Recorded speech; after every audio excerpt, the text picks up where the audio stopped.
سب سے پہلے تو اس بات پر ہمیں اللہ کا شکر ادا کرنا چاہیے، اللہ نے ہمیں ہماری زندگی میں ایک رمضان المبارک اور عطا فرما دیا۔ رمضان المبارک میرے بھائی اتنی برکتوں اور رحمتوں والا مہینہ ہے کہ حضور صلی اللہ علیہ وسلم 2 مہینے پہلے رجب کا چاند دیکھتے تو یہ دعا مانگنا شروع فرما دیتے، اللہم بارک لنا فی رجب و شعبان وبلغنا الی رمضان، کہ اللہ رجب اور شعبان میں برکت عطا فرما اور یا اللہ رمضان تک پہنچا دے، یا اللہ رمضان تک پہنچا دے۔ یہ دعائیں کثرت سے مانگ، ورنہ عام حالات میں حضور صلی اللہ علیہ وسلم اپنی عمر کے لمبا ہونے کے لیے دعا نہیں فرماتے تھے، بلکہ جتنی اللہ نے طے کر دی اس پر، لیکن جب رمضان قریب آ جاتا پھر اللہ سے ضرور عرض کرتے یا اللہ رمضان سے پہلے موت نہ آئے، تاکہ رمضان کی برکتیں اور خیریں زیادہ سے زیادہ حاصل ہو جائیں۔ اس لیے میرے بھائیو، اللہ نے ہمیں یہ رمضان دے دیا زندگی میں ایک دفعہ، پھر اگلا رمضان پتہ نہیں آتا یا نہیں آتا۔ پچھلے رمضان میں کتنے لوگ ہمارے ساتھ تھے لیکن اس رمضان میں وہ ہمارے ساتھ نہیں، اب ہم میں سے پتہ نہیں کتنے لوگ ایسے ہوں گے کہ اگلے رمضان نہیں دیکھ سکیں گے۔ تو ابھی اللہ نے موقع دیا ہے تو اس میں ہم اللہ کی ایسی عبادت کریں اور ایسے اس رمضان کو گزاریں کہ ہماری بخشش ہو جائے، ورنہ حدیث میں ہے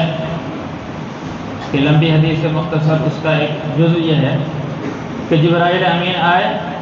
اور آ کر بدعا کی، 3 بدعائیں کی، ان میں سے ایک یہ ہے کہ ہلاک ہو جائے وہ شخص جو پورا رمضان المبارک گزر جائے اور اس کی بخشش نہ ہو۔ تو حضور صلی اللہ علیہ وسلم نے فرمایا آمین، کہ ایسا ہی ہو، آمین کا معنی اللہ قبول فرما، کہ پورا رمضان گزرے اور بخشش نہ ہو، جبکہ قدم قدم پہ بخشش، صبح بخشش کے دروازے کھلے ہوئے ہیں، شہری کے وقت اعلان ہوتا ہے حل من مستغفر غفر لہ، ہے کوئی بخشش طلب کرنے والا جس کی بخشش کی جائے، حل من سائل، کوئی سوال کرنے والا ہے جس کا سوال پورا کیا جائے، کوئی توبہ کرنے والا ہے جس کی توبہ قبول کی جائے، کوئی اللہ سے رزق چاہنے، حل من مسترزق رزق لہ، کوئی روزی چاہنے والا ہے جس کو روزی دی جائے۔ یہ صبح اعلانات ہو رہے ہیں، اور افطاری کے وقت فرمایا کہ ڈائریکٹ دعائیں جاتی ہیں، افطاری سے پہلے کچھ وقت نکال کے ہم اللہ سے دعائیں کریں، سحری کے وقت نکال کے اللہ سے دعائیں کریں اپنی بخشش۔ اور میرے بھائیو، اہتمام سے روزہ، ایک یہ ہے کہ بھی بول سمجھ کے رکھنا، ایک یہ ہے کہ شوق سے رکھنا، شوق سے اللہ تعالیٰ صرف یہ دیکھنا چاہتے ہیں کہ میرا بندہ میرے خاطر کیا کر سکتا ہے، تو اللہ کے لیے ہم بھوک پیاس کو برداشت کریں شوق کے ساتھ، پھر دیکھو اللہ تعالیٰ کتنے رحمتوں کے خزانے کھولتے ہیں۔ فرمایا قیامت کے دن جو دنیا میں روزے رکھتے تھے اللہ کے لیے، قیامت کے دن ان کے لیے دسترخوان لگایا جائے گا اور ان سے کہا جائے گا جنہوں نے بھوک اور پیاس برداشت کی وہ یہ دسترخوان پر آ جائیں، تو اس دسترخوان پر روزے داروں کو بلایا جائے۔ پھر جو روزہ نہیں رکھا کرتے تھے ان کو اس دسترخوان کے قریب نہیں آنے دیا جائے گا، یہ روزے داروں کا دسترخوان اللہ تعالیٰ کی طرف سے افطاری ہوگی، اور اللہ کی جو افطاری، یہاں کوئی بڑا آدمی افطاری کرے تو اپنی کتنی ہر چیز ہر نعمتیں، تو اللہ کے پاس تو نعمتوں کے خزانے ہیں، تو وہ تو فرمایا کہ اس دن جو روزہ خور ہیں، روزہ نہیں رکھتے، وہ افسوس کریں گے کاش ہم بھی روزہ رکھ لیتے، آج اس افطاری میں شریک ہو جاتے۔ فرمایا کہ اللہ تعالیٰ روزے دار کو 2 خوشیاں عطا فرماتا ہے جو غیر روزے دار وہ نہیں محسوس کر سکتا۔ ایک تو افطار کے وقت جو خوشی روزے دار کو ہوتی ہے وہ غیر روزے دار محسوس نہیں کر سکتا،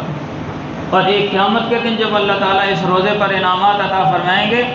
تو جو روزے دار کو خوشی ہوگی تو غیر روزے دار اس سے محروم رہے گا۔ اس لیے آج موقع ہے ہم اللہ کے لیے روزہ رکھیں اور تراویح پڑھیں۔ تراویح پر میرے بھائیوں کتنا اجر و ثواب ہے ہم تصور نہیں کر سکتے، ایک ایک سجدے پر 1500 نیکیاں اللہ تعالیٰ عطا فرماتے ہیں،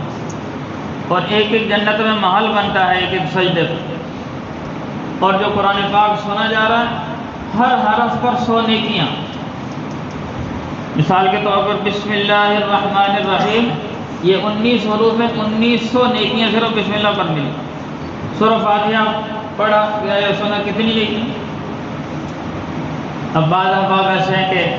کچھ تو پڑھتے ہی نہیں، بیچارے محروم رہ جاتے ہیں۔ کچھ احباب ایسے ہیں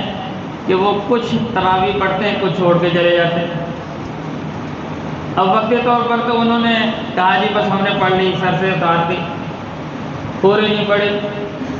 لیکن قیامت کے دن افسوس ہوگا کہ کاش ہم وہ ساری تراویحیں پڑھ لیتے تو پورا قرآن، ایک تو پورا قرآن پاک سننا نصیب ہو جائے۔ جو آدھی تراویح پڑھے گا تو آدھا قرآن تو رہ گیا اس کا، جو پوری، چونکہ دیکھو نا پورا قرآن پاک تراویح میں پورا قرآن پاک پڑھا جاتا ہے الحمدللہ، تو جتنی تراویح چھوٹیں گی اتنا قرآن رہے گا۔ اور قرآن سے بڑھ کر قیامت کے دن کوئی سفارش کرنے والا نہیں ہوگا۔ حدیث میں آیا قیامت کے دن جیسے القرآن حجت لک او علیک، قرآن یا تو تمہارے حق میں گواہی دے گا یا تمہارے خلاف گواہی دے گا۔ جس کے حق میں گواہی دے دی اس کی بخشش یقینی ہے،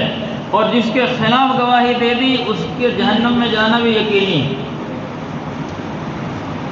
قرآن میں ہے وقال الرسول یا رب ان ھذا القرآن مہجورا،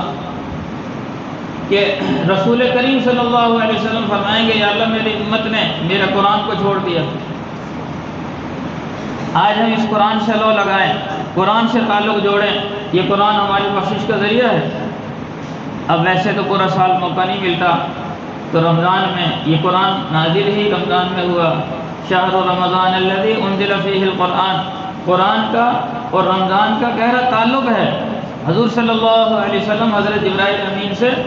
پورا رمضان میں قرآن کا دور کیا کرتے تھے، اور تراویح میں آپ علیہ السلام قرآن پڑھتے تھے۔ آخری آپ علیہ السلام نے 3، ویسے تو پورا رمضان پڑھتے تھے، لیکن جماعت سے آپ علیہ السلام نے آخری 3 دن پڑھائی، اور پھر چوتھے دن تشریف ہی نہیں لائے۔ صحابہ کرام انتظار میں رہے کہ حضور صلی اللہ علیہ وسلم تشریف نہیں لائے، پھر صحابہ نے انفرادی طور پر پڑھ لی، تو حضور صلی اللہ علیہ وسلم نے فرمایا اگر میں چوتھا دن بھی تشریف لے آتا تو تراویح تم پر فرض ہو جاتی، پھر تم مشقت میں پڑ جاتے۔ تو پھر صحابہ انفرادی طور پر پڑھتے رہے، لیکن جب حضرت عمر رضی اللہ تعالیٰ عنہ کا زمانہ آیا تو حضرت عمر رضی اللہ تعالیٰ عنہ نے سارے صحابہ کو جمع کر کے حضرت ابی بن کعب رضی اللہ عنہ سے فرمایا کہ بھئی آپ ان کو پورا قرآن پاک تراویح میں سنایا کریں اور 20 تراویح ان کو پڑھایا کریں۔ تو اس وقت سے یہ تراویح 20 رکعات شروع ہوئی اور ان میں پورا قرآن پاک پڑھا جاتا ہے۔ اور حضرت عمر رضی اللہ تعالیٰ عنہ خلفائے راشدین میں سے ہیں، اور حضور صلی اللہ علیہ وسلم نے فرمایا علیکم بسنتی و سنت خلفاء الراشدین، تم پر لازم ہے میری سنت کو پکڑنا، میری سنت پر عمل کرنا اور خلفائے راشدین کی سنت پر عمل کرنا۔ ایک جگہ فرمایا اقتدوا بالذین بعدی ابا بکر و عمر، میرے بعد تم ابو بکر اور عمر کی اقتداء کرنا، جیسے یہ عمل کرائیں ایسے کرنا، کیونکہ آپ علیہ السلام ان کو یعنی ایسی تربیت کر گئے تھے کہ ابو بکر و عمر کی ایسی تربیت جو وہ عمل کریں حضور نے فرمایا سمجھو یہ میرے ہی عمل۔ اور یہاں تک حضور نے فرمایا لو کان بعدی نبیا لکان عمر، اگر میرے بعد کوئی نبی ہوتا تو عمر نبی ہوتے، لیکن چونکہ نبوت کا دروازہ بند ہو گیا تو اب نبی تو نہیں آئے گا قیامت تک، لیکن حضور کے خلیفہ یعنی خلفاء راشدین میں سے ہیں، انہوں نے جو عمل جاری کرا دیا وہ قیامت تک سنت ہے۔ حضور کا عمل بھی سنت اور خلفاء راشدین کا عمل بھی سنت ہے۔ تو علماء نے لکھا یہ تراویح سنت موقدہ ہے، چھوڑنا اس کا سخت گناہ ہے، پڑھنا اس کا سنت موقدہ ہے، اور اس میں قرآن پاک کا سننا بھی سنت موقدہ ہے۔ اس لیے ہم اہتمام سے قرآن سنیں اور اس کو تراویح کو اہتمام سے پڑھیں، انشاءاللہ یہ قیامت کے دن یہ ہماری بخشش کا ذریعہ بنے، اور جو چھوڑ رہے ہیں وہ قیامت کے دن افسوس کریں۔ حدیث میں آیا یہاں تک کہ قیامت کے دن جنتیوں کو بھی کسی چیز کا افسوس نہیں ہوگا بجز اس گھڑی کے جو اللہ کے ذکر سے خالی گزری ہوگی، اس پر افسوس کریں گے کہ کاش وہ ہمارا وقت بھی قیمتی بن جاتا، کاش جو ہم نے وہ 2 تراویح چھوڑ دی تھی وہ پڑھ لیتے تو آج اس پر بھی ثواب ملتا، ہم نے 12 تراویح چھوڑ دی 8 پڑھی تھی، اگر وہ 12 بھی پڑھ لیتے تو ہمیں کتنا ثواب ملتا۔ اس لیے اہتمام سے تراویح کا بھی اہتمام کریں اور قرآن پاک سننے کا بھی اہتمام، جو خاص کر دیکھو نا کئی لوگ ایسے قرآن پڑھے نہیں ہیں، اب قرآن پڑھا بھی نہیں، پڑھ بھی نہیں سکتے،